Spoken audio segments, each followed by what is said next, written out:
Good morning. Okay, we got a lot of stuff going on this morning. The birds are just loud. And I have a different stand since I have broken all my other ones. I actually used them to death, I want to be fair.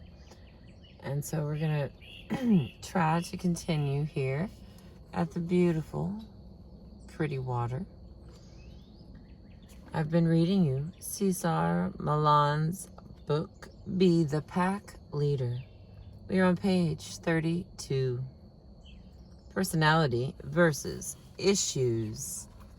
Bless me. What characteristics actually comprise your dog's natural spirit or personality? First of all, you must understand that personality has a different meaning to a dog than it does to you. If you are a human who would like to date a person who complements your personality, you might place a personal ad and say things like, I like to work out in the gym, go hiking, enjoy romantic sunset jogs on the beach. I like action movies, indicating that you are an active, high-energy type person who is looking for someone to match your energy. If you place an ad that says, I like drinking hot chocolate by a fire, staying in and renting videos, and doing crossword puzzles, you are indicating that you are a lower energy person who wants to meet someone with a similar energy. You might describe yourself or another person as laid back, or high-strung, or shy, or outgoing. As a human, you regard all these things as personality. Personality is similar in a dog's world, but it is not expressed in words or in likes and dislikes, but rather by scent and energy. When two dogs in my pack make friends with each other, they will first use their noses to sniff each other's genitals, which will give them all kinds of information about the sex, energy level, rank, food the other dog ate, places the dog has been, and so on. The energy level is important because the dog will get along best with another dog whose energy is compatible. Have you ever seen two dogs playing where the energy level is not a good fit? This happens often with an older dog who is with puppies. Naturally, the older dog has less energy. Even if he was a higher energy dog in his youth, the puppy almost always has a higher energy and will be driving the older dog crazy, wanting to play, when the older dog just wants to chill out. This happens to a different degree with the dogs in my pack. The dogs naturally seek out as friends the dogs who can match their level of play. Even though all the dogs in the pack get along, certain dogs will gravitate to certain other dogs based on their energy levels and how they like to play. A great example of this kind of attraction happened when I was working with Pumpkin, a Rhodesian Ridgeback who had developed a dangerous obsession over rocks. My goal was to bring him to the center to learn from the pack's role models, balanced dogs who couldn't care less about rocks, but who have learned to play with tennis balls in a disciplined way, meaning play always has a beginning and an end, as determined by me, the pack leader. Pumpkin was an anxious, high-energy type dog, and when we got to the dog park, he immediately was drawn to Lafitte, a very large, very high energy standard poodle. It was like the stereotype of the two eyes meeting across a crowded room.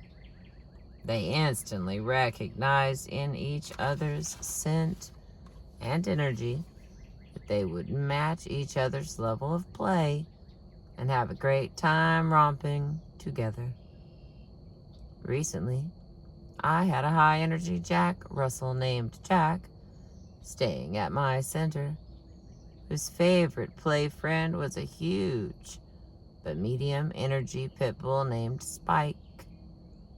Even though Jack was half Spike's size, the two just meshed together perfectly. Scent and energy combined to make up a dog's individual personality.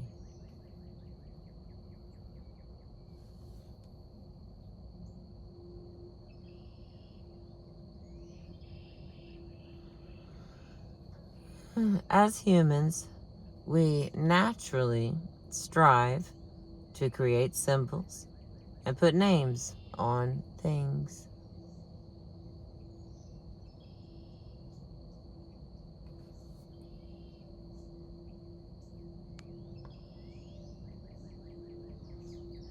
What's happening with that? And we tend to associate personality with names. As far as current science knows, we are the only species that started describing our world with symbols, artwork, and most of all, with labels and names. Today, we Homo sapiens have millions of different languages and symbols that we use to communicate with each other. Just look around you. We have the little men and women on restroom signs, the no smoking logo, even the American flag, to tell us where we are and how we should be relating to our environment at that moment. We have millions of different words and phrase combinations to describe things. As people, we tend to organize and personalize pretty much everything that happens around us. It's how we understand things, how we see the world through our human eyes. For example, we give hurricanes names. We classify flowers and trees.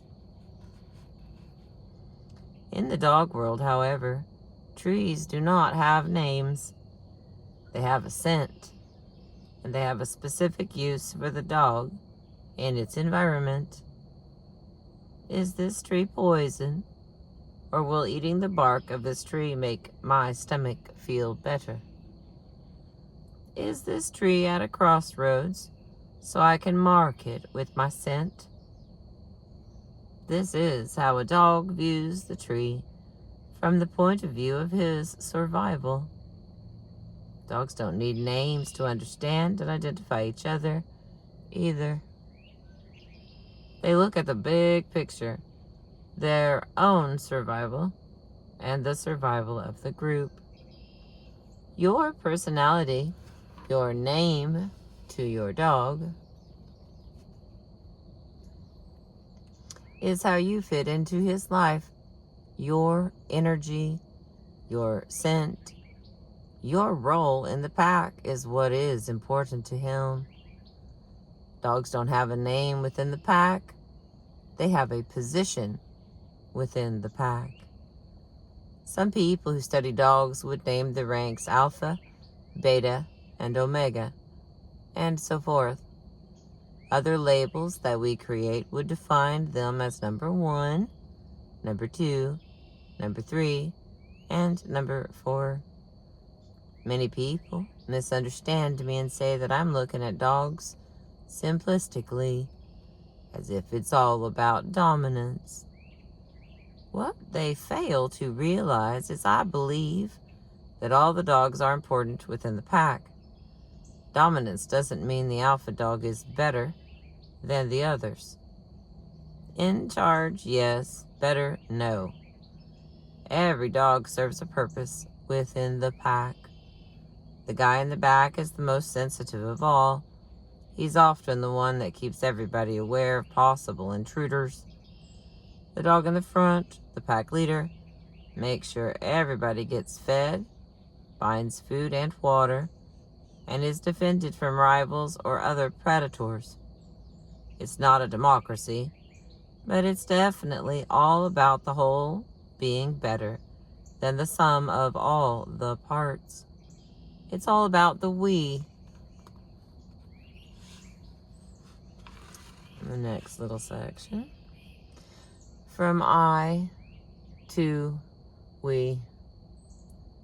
Humans, at least in Western culture, tend to see the world in a very me versus you context, especially in America, where rugged individualism is what everybody strives for. The almighty I is the center of the universe. To my mind, that's what makes our interpersonal difficulties so common. Divorce rates are higher than 50%. Kids rebel against their parents. People fight with their bosses and quit their jobs in anger. Because at the heart of our relationships, it's almost always me against you. Quite differently, if a dog could have an inner voice expressed in words, he would be thinking of his world in terms of we all the time. Pack first, individuals later. Even the pack leader operates this way. Perhaps that's partly why so many of us insecure humans gravitate to dogs when we have difficulties with people. When a dog comes into your home, you instantly get a we, and that never changes. It's just in the nature of the dog, and it is really comforting when our relationships with people seem to be always fraught with tension. This is not to say that every dog isn't an individual. Of course he is. But how do you distinguish what is your dog's true uniqueness from what may or may not be his issues? There are certain characteristics that vary from one dog to another, which become how we humans usually gauge our dogs' personalities. Every dog is curious to a degree. That's a part of a dog's spirit. Every dog is joyful to a degree. Dogs live in the moment, and every day for them is a kind of Christmas morning, even if they are a low energy or an older dog. Every dog is playful to a degree. Because in how he likes to play is partly determined by the breed and partly by the energy. Every dog is loyal to a degree. Because in nature, the pack needs loyalty in order to stay together and survive. Every dog knows how to learn. That's part of survival too. And he always likes to be challenged. Every dog knows how to follow a leader's directions and rules and understands the importance of such rules. Every dog is affectionate to some degree. Every dog likes and needs to walk with a pack leader in migration mode. How much, again, depends partly on breed and partly on energy. Every dog needs to be useful, to work for food and water, to be a helpful, productive member of your pack. Dogs are not solitary like many species of cats. They are social carnivores, and their deep social needs are hardwired into their brains. Being social means that they need the pack to be happy and fulfilled. But because we have domesticated dogs, We have become their default pack members throughout our long history together. If we were not around, they would still form packs. During the Hurricane Katrina crisis, some of the dogs left behind did exactly that temporarily in order to survive. But we've been pack leaders to them and or their ancestors for at least 10,000, or at least tens of thousands, and perhaps as long as hundreds of thousands of years. So, although they absolutely realize that we are not dogs but humans, they will naturally follow us if we provide them with the correct direction. And the next one is exercise, page 37. On the next page, you'll find 2 columns with single adjectives. One describes a normal dog's characteristics or traits that you might define as a dog's true personality. The other describes traits that are more likely to be issues of instability. It is a very general list, of course, as many of these traits vary depending on the breed, but I think it's a good overview for assessment. Read the list and note the adjectives that you would apply to your dog at least 75% of the time. Then, make an honest assessment of what you and your dog need to work on. So the 3-step order is here. Exercise, which is the walk. 2, discipline, which is rules, boundaries, and limitations. And 3, affection. As ... in that order. Let's see if I can just turn this around here. Okay. The answer is no, I cannot. Nope. It's not going to work for me. That's just the way it is. Okay, we're just going to read them here. Okay, normal dog trait or personality, it's active. If it has a dog issue or an instability, it will be hyperactive. Normal dog trait or personality is playful. If it has dog issues or instability, it will jump on people. Normal dog traits, personality, is responsive to general commands and signals. If it has dog issues or instability, it will be disobedient and does not come when called. The normal dog traits or personality is eager to join in pack or family activities. Dog issues or instability is it runs away. Normal dog traits or personality, sometimes cautious. If there's a dog issue or any instability, the dog will be overly fearful. Fear, biting, barking, or peeing, shies away from people, animals, or objects. Normal dog traits or personality, barks to announce a newcomer.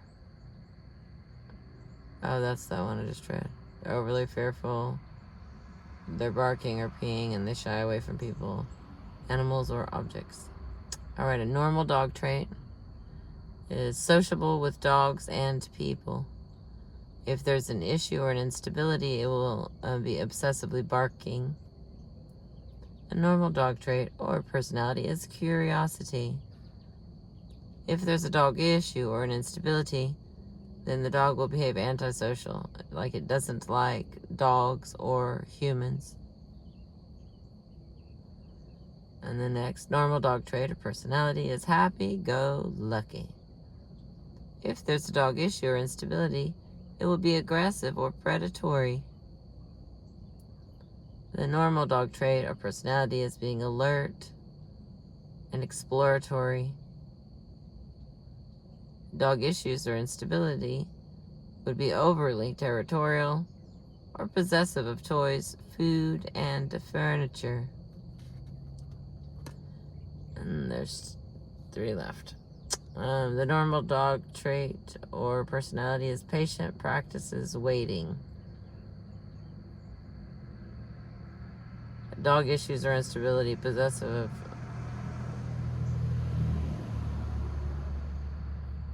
of toys, food, and furniture. A normal dog trait or personality is to be responsive to food and to accept affection. But if it has a dog issue or an instability, then it will obsess over object or activity, compulsively retrieving, chewing, and tail chasing, and it will shrink from touch. When you provide the fulfillment formula for your dog, you are taking a positive step toward becoming an effective pack leader.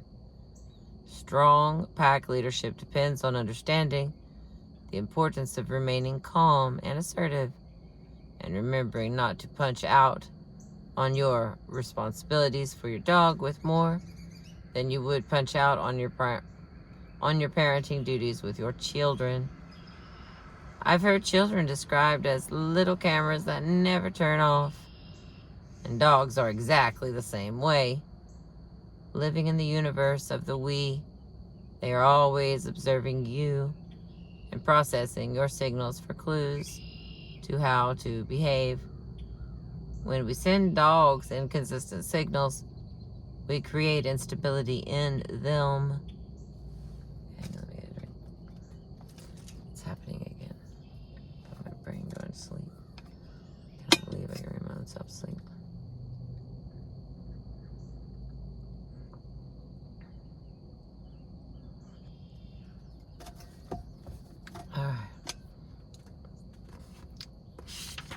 Last paragraph of this part. Once again, we're back to the part of the fulfillment formula that many of us have a problem with: discipline. Discipline isn't about showing a dog who's boss. It's about taking responsibility for a living creature you have brought into your world. Many of my clients think that if they set any boundaries for their dogs, they automatically become the bad guy. That's certainly the problem John Grogan and Jenny Vogt had. Without discipline, they could not accomplish respect. They could not give Marley the rules, boundaries, and limitations he needed in order to live a more peaceful life.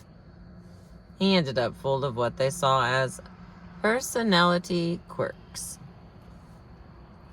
but what I would call instability. By giving a dog rules, boundaries, and limitations, you do not kill his spirit. You just give him the structure he needs in his life in order to find peace and allow his true dog self to emerge. Your dog can't be that great, you imagine, but you've got to be the one to lead him there. All right, now we're on page 40, and it's not very long. Interesting. Oh, it's a little success story, so let's tag that in here. Be the Pack Leader success story. Tina Madden and Nunu. If you've watched the first season of my show, you probably remember Nunu, the demon Chihuahua, whose pint-sized aggression was making the lives of his owner, Tina, and her roommate, Barkley, unmanageable. 3 years later, Tina Madden's life has changed dramatically since she became the pack leader. Now she not only works at my dog psychology center, but she rehabilitates dogs herself. But what's more important is how she feels about herself. Empowered as a woman and a person. Here's her story in her own words. Before Nunu, I was extremely insecure. I didn't leave the house very much. I had issues with myself, my body image, what people thought of me, how they viewed me. I was always insecure and anxious. I cried all the time. Anyway, I decided I'd rather be around dogs than people, So I quit my bartending job and went to work as a vet tech assistant. I was okay at work because the animals needed me. But outside of the work environment, I was afraid of the world. Even going to the grocery store scared me. I kept isolating myself, and it was just getting worse. This kept going in a downward spiral. I wasn't rock bottom, but I was heading there. I got Nunu in February. He comes in. I'm insecure. I'm nurturing bad behavior in myself and in him. And I think there's got to be something I can do. Everybody kept saying, put him down. He's terrible. He's too damaged to ever be a good dog. Just put him to sleep. And then in April, in walks Caesar. And when he walked out of my house, my life changed that day. It was because he had such can-do energy. He wanted me to become more confident and show more leadership, something I would have found impossible to imagine before. But his words to me were, no matter what, you can do this. You just have to do it. And if I wasn't going to do it for me, at least I could do it for my dog, whom I loved. First of all, I immediately had to get over my fear of going out. Caesar absolutely ordered me to walk Nunu every day. And so that's what I started doing. Caesar said 45 minutes. I said an hour. So at least 2 to 2.5 hours a day, before and after work, 7 days a week, we'd be walking. And in my walking, because Nunu's so cute, people wanted to approach him. So I began to meet people that way. I started making friends in my neighborhood. Suddenly, I had a social life. People were inviting me to their houses. And I had a ritual. Before I would go out on my walk every day, I would visualize, this is going to be a great walk. This is going to be a perfect walk. Any obstacle we come across, we can handle. I have the knowledge and the presence to handle it. I used to walk by dogs behind fences and even face to face with dogs, and I would be terrified they were going to bite Nunu. I thought I didn't know how to handle it. But little by little, I noticed I did know how to handle it. And the more I did, the better it became and the more confident I became. Nunu didn't completely change the next day. He wasn't all fixed the next week or even the next month. But the more I changed my behavior around him, which meant being more confident, he started to really change.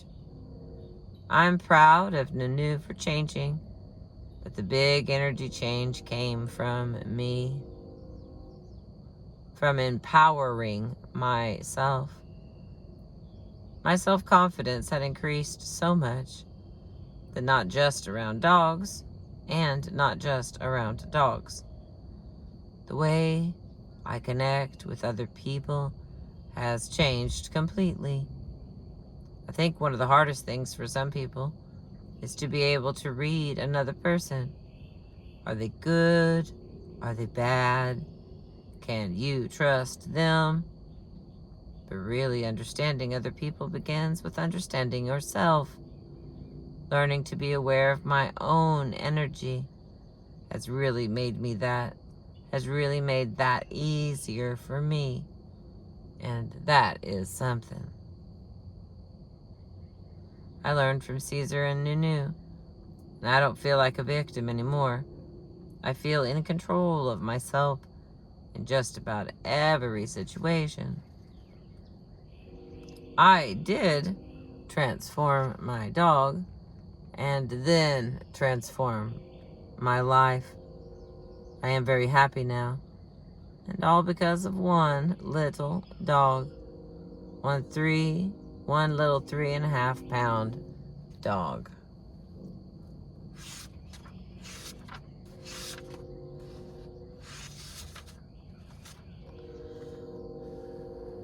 Alright, now we continue with, there's a 2 here, but I'm going to do my own numbering system, but in case you're following along. My favorite joke.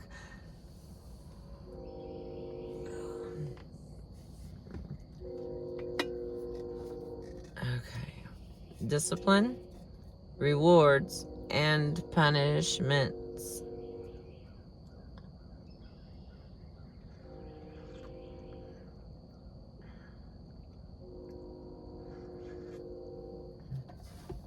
Oh my goodness, I'm so thirsty.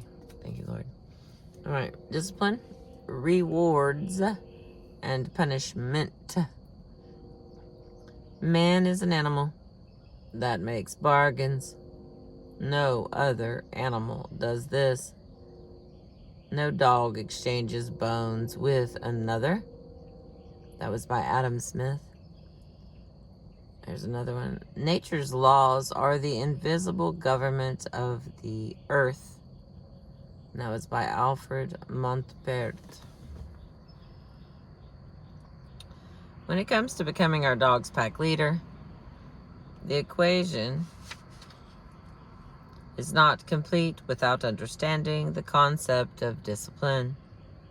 As we learned in the last chapter, your dog cannot be balanced and reach true peace in life without rules, boundaries, and limitations as part of her daily routine. For rules and boundaries to exist,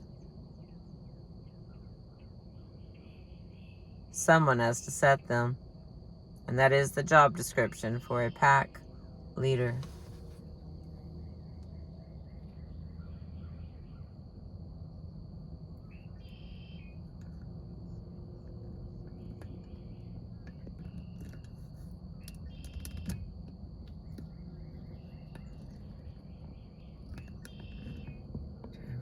Something different. Let's try that. There we go. Alright, for rules and boundaries to exist, someone has to set them. And that is the job description for a pack leader. Many animal professionals who say they disagree with what they perceive to be my techniques follow the rewards-only trend of dog training. Training being the key word. Remember, I don't train dogs.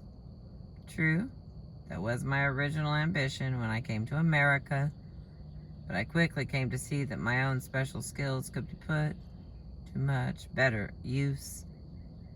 It appeared to me that this nation's dogs needed much more to make their lives complete, beyond the ability to sit, stay, heel, roll over, and fetch the newspaper.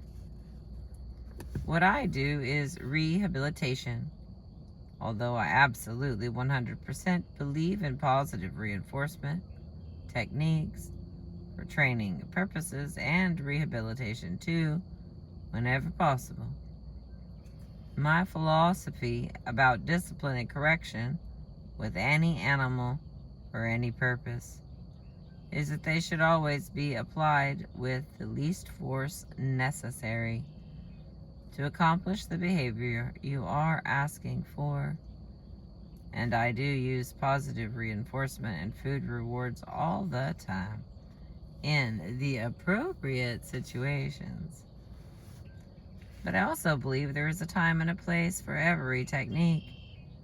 The issue that many in the positive-only school of behavior seem to have with me is that they believe I should be using treats and clickers to redirect some of the behaviors that I choose to correct with energy, body language, eye contact, and physical touch. I believe my techniques work on very difficult, aggressive, obsessive, or anxious cases, because they are a simple common sense approach based entirely on Mother Nature. I believe there is an enormous difference between the idea of discipline and the concept of punishment. To me, discipline is part of the order of the universe. It is the very core of how Mother Nature works to make the planet operate. Discipline is order. Discipline is the rotation of the earth, the cycle of the moon, the rising and setting of the sun. Discipline is one season turning into another, a time for planting and growing, and a time for harvesting. Within this bigger context, discipline is how all members of the animal kingdom survive. Every morning in your backyard, the squirrels set out early and begin to forage. Some birds come to the bird feeder hanging on your porch.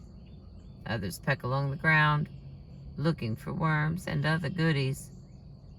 If you take the time to observe them every day, you'll see that their routines rarely vary much, except when distracted by other factors, such as raising their young, migrating, or getting ready for winter. Keeping out of the rain, finding a new tree after one had been blown over in a storm. None of these animals takes Sundays or holidays off. They live every moment to the fullest, and all those moments are guided by discipline. Their natural wiring tells them what to do to keep order in their lives. When there's a squabble over food or territory or a mate, they keep discipline among each other, and the environment maintains discipline among them all.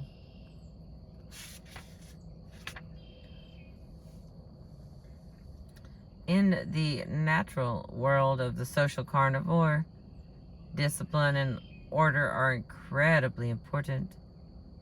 In their world, the rules are set in two ways by their programming, which is their survival instincts, and by the other group in